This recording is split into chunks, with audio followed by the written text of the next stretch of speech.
da sonunu sesimge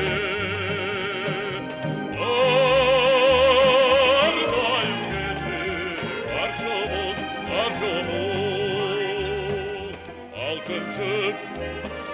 Altıncı da günü geçinde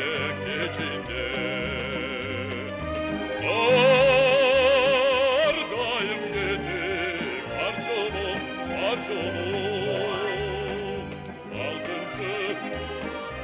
Altıncı da günü geçinde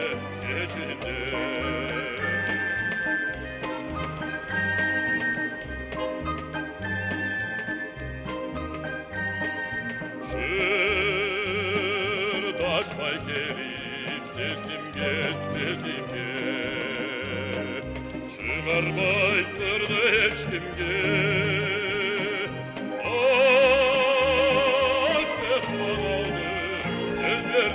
Söz verdik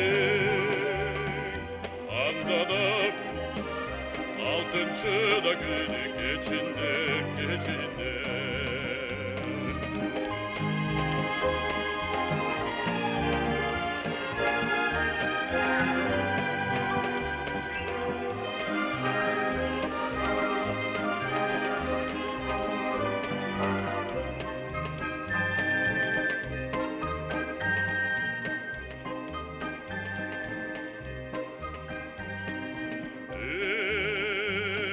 Ertelep varsa